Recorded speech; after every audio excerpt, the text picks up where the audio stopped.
Hello मेरे प्यारे साथियों, welcome to target study IQ. आज हम पढ़ने वाले हैं राज्य सरकार क्लास 18, जिसमें हम लोकसभा चुनाव, ऑल इंडिया सर्विस, पंचायती राज, राज्य विधानसभा व परिषद, राज्य लोक सेवा आयोग आदि महत्वपूर्ण टॉपिक पढ़ेंगे। तो चलिए शुरुआत करते हैं। आज का पहला सवाल है, निम्नलिखित में से कौन सा भारत का सबसे छोटा क्षेत्रफल की दृष्टि में लोकसभा चुनाव क्षेत्र है? Which of the following is the smallest in terms of the area Lok Sabha elections? तो क्या हो जाएगा इसका सही आंसर? इसका सही आंसर हो जाएगा ऑप्शन नंबर 1, चांदनी चौक। चांदनी चौक की क्षेत्रफल की बात की जाए तो इसका क्षेत्रफल सिर्फ 10 किलोमीटर स्क्वायर है। ठीक है। मुंबई साउथ की बात की जाए तो मुंबई साउथ उसके बाद आता है 13 किलोमीटर स्क्वायर का। अगले प्रश्न की बात करते हैं। अगला प्रश्न है, लोकसभा या विधानसभा के निर्वाचन में एक उम्मीदवार अपनी जमानत की राशि खो देगा अगर उसे कुल वैध मतों का in the election of Lok Sabha or legislative assembly a candidate shall lose his bail amount if he or she has a total valid vote. तो इसका सही आंसर हो जाएगा ऑप्शन नंबर सी, 10% से कम मत प्राप्त हो, गेट लेस देन 10% वोट। तो भारत में लोकसभा चुनाव के लिए सिक्योरिटी डिपॉजिट कितनी है? तो 25,000 रुपये है सिक्योरिटी डिपॉजिट लोकसभा में। और अगर स्टेट असेंबली की बात की जाए तो कितने रुपए है? 10,000 रुपये है। जो आवेदक 10% से कम मत प्राप्त करता है तो वह अपने डिपॉजिट को नहीं ले सकता है।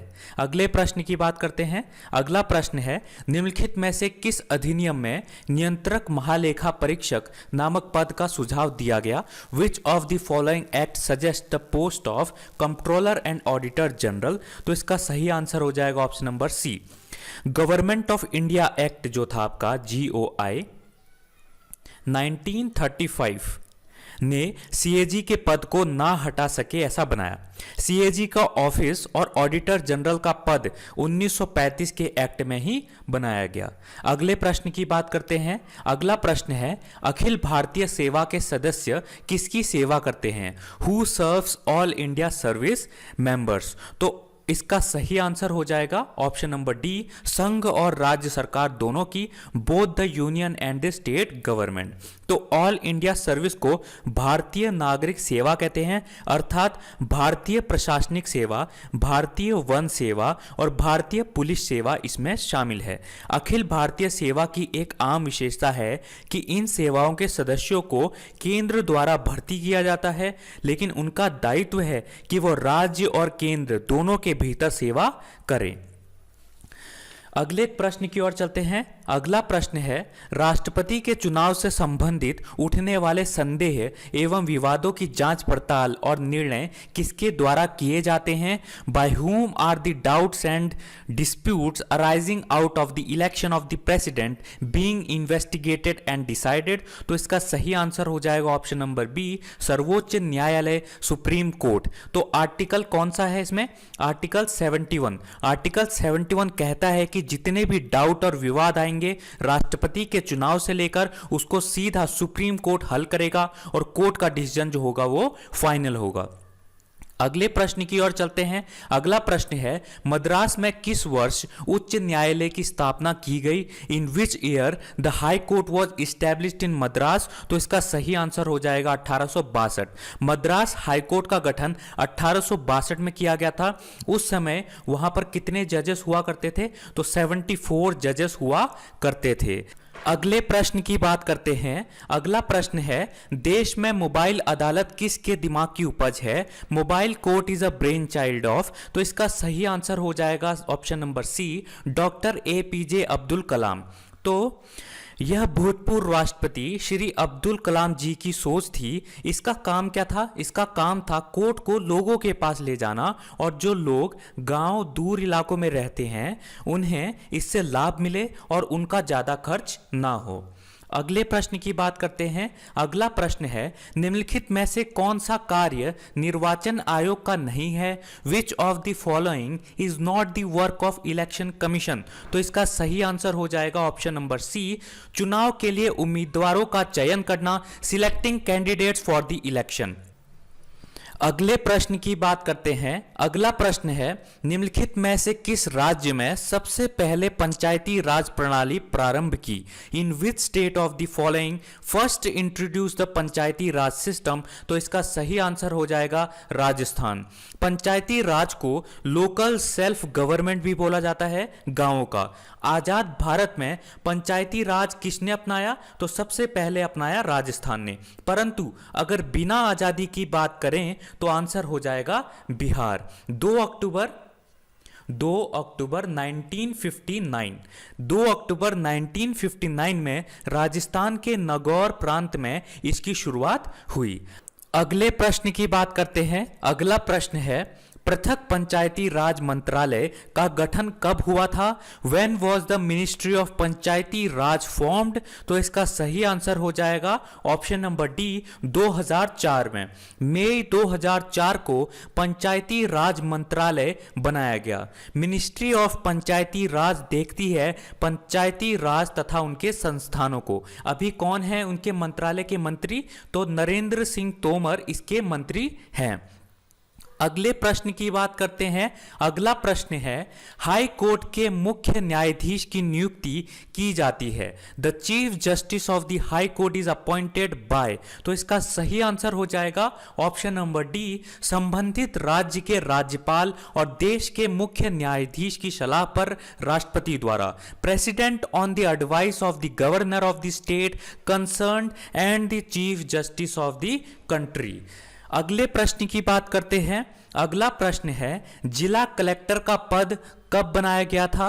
When was the post of district collector created? तो इसका सही आंसर हो जाएगा 1772 में। मई 14 1772। जिलाधिकारी एक इलाके का मुख्य प्रशासनिक अधिकारी होता है। इस पोस्ट का गठन ब्रिटिश ईस्ट इंडिया कंपनी ने 1772 में बनाया था। अगले प्रश्न की बात करते हैं। अगला प्रश्न है, निम्नलिखित राज्य केंद्र शासित प्रदेशों में से किन एक आम उच्च न्यायालय है? Which of the following states share common high court? तो इसका सही आंसर हो जाएगा option number B, Punjab, Haryana और चंडीगढ़। पंजाब, हरियाणा और चंडीगढ़ एक कॉमन हाई कोर्ट शेयर करते हैं 1947 के हाई कोर्ट ऑर्डर से। 1947 हाई कोर्ट ऑर्डर के तहत पंजाब, हरियाणा और चंडीगढ़ एक कॉमन हाई कोर्ट शेयर करते हैं। अगले प्रश्न की बात करते हैं। अगला प्रश्न है, किसे पंचायत का मुखिया भी कहा जाता है? Who is called the head of the panchayat? तो इसका सही आंसर हो जाएगा सरपंच।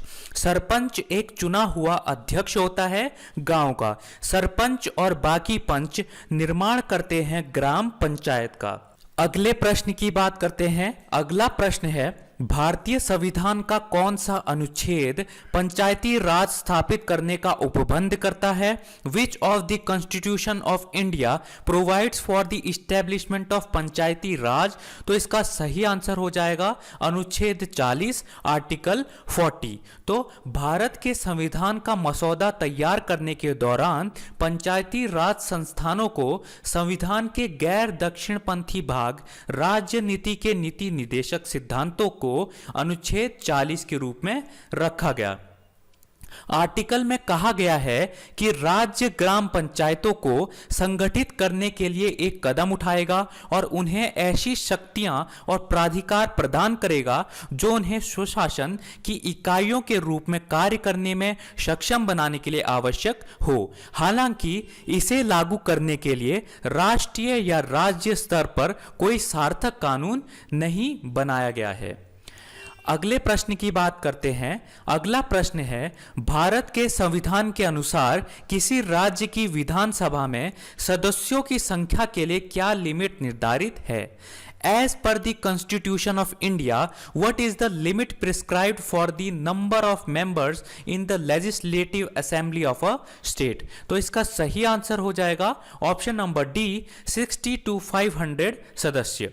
तो संविधान के अनुसार 500 मेंबर से ज़्यादा नहीं होने चाहिए और 60 से कम भी नहीं होने चाहिए। सबसे बड़ा राज्य कौन सा है आपका? यूपी। उसमें कितने सीट हैं? तो 404 सीट्स हैं। लेकिन जो राज्य बहुत ही छोटे हैं वो 60 से कम हो जाते हैं, जैसे सिक्किम। सिक्किम में कितने सीट हैं? तो सिक्किम में सिर्फ 32 सीट्स हैं। अगले प्रश्न की बात करते हैं। अगला प्रश्न है, देश में किसी राज्य में विधान परिषद का निर्माण या उसे समाप्त किया जा सकता है। The legislative council in a state in India can be created or abolished by the, तो इसका सही आंसर हो जाएगा ऑप्शन नंबर सी। राज्य विधानसभा के बाद संसद उस प्रभाव का प्रस्ताव पारित करे। Parliament after the state assembly passes the resolution of that affect. तो विधान परिषद किसी भी राज्य का बनाया व तोड़ा जा सकता है संसद द्वारा, परंतु उससे पहले राज्य विधानसभा को यह मत अपने सभा में पारित करना होगा। उसके बाद ही संसद उसे हटा सकता है या बना सकता है। अगले प्रश्न की बात करते हैं। अगला प्रश्न है, निम्नलिखित राज्यों में से किसके पास विधान परिषद नहीं है?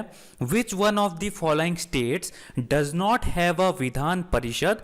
तो इसका सही आंसर क्या हो जाएगा? इसका सही आंसर हो जाएगा तमिलनाडु। 6 राज्य ऐसे हैं जिनके पास विधान परिषद है।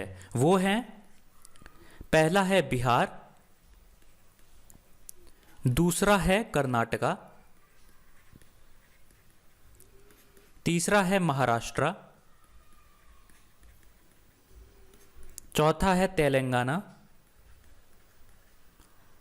पांचवा है यूपी और आपका लास्ट है आंध्र प्रदेश। तो ये 6 राज्य ऐसे हैं जिनके पास विधान परिषद है। बाकी तमिलनाडु के पास विधान परिषद नहीं है इन ऑप्शंस में से। अगले प्रश्न की बात करते हैं। अगला प्रश्न है, किस राज्य विधानसभा में भारतीय राज्यों में सबसे कम सीटें हैं? Which state assembly has the lowest number of seats among Indian states? इसके बारे में हम पहले भी बता चुके हैं। इसका आंसर हो जाएगा सिक्किम। सिक्किम के पास कितने सीट्स हैं? तो टोटल 32 सीट्स हैं, भारत में सबसे कम। अगले प्रश्न की बात करते हैं।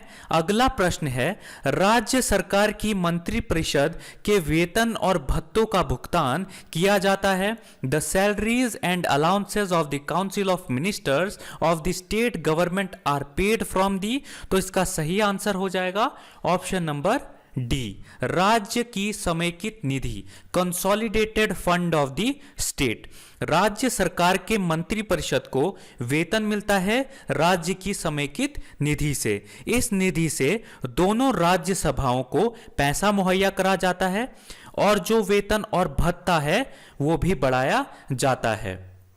अगले प्रश्न की बात करते हैं।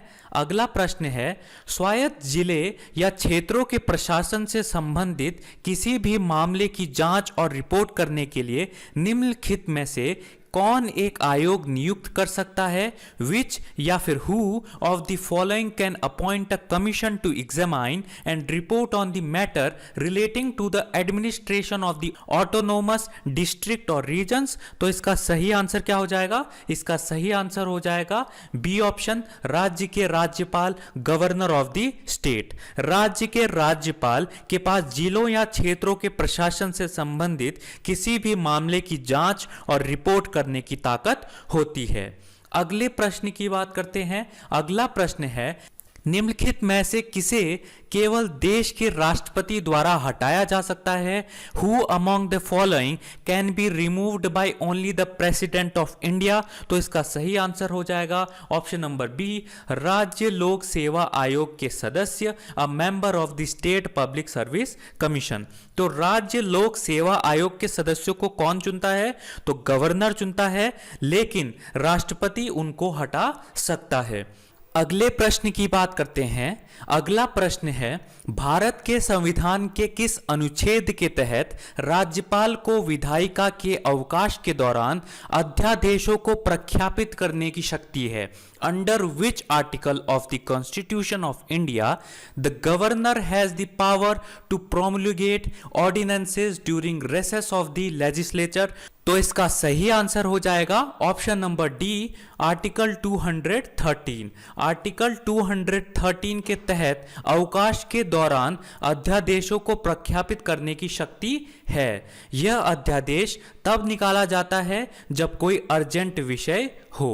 अगले प्रश्न की बात करते हैं। अगला प्रश्न है, राज्य आयोग के अध्यक्ष के पद पर किसी भी रिक्ति के घटित होने की स्थिति में जो एक सदस्य को अध्यक्ष के रूप में कार्य करने के लिए अधिकृत कर सकता है, in the event of occurrence of any vacancy in the office of the chairperson of the state commission who can authorise one of the member to act as a chairperson. तो इसका सही आंसर हो जाएगा option number D, राज्यपाल, the governor.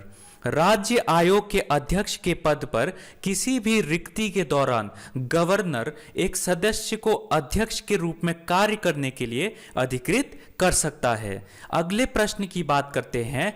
अगला प्रश्न है, राज्य आयोग अपनी वार्षिक रिपोर्ट प्रस्तुत करता है। The state commission submits its annual report to the. तो इसका सही आंसर हो जाएगा ऑप्शन नंबर 1, राज्यपाल, गवर्नर।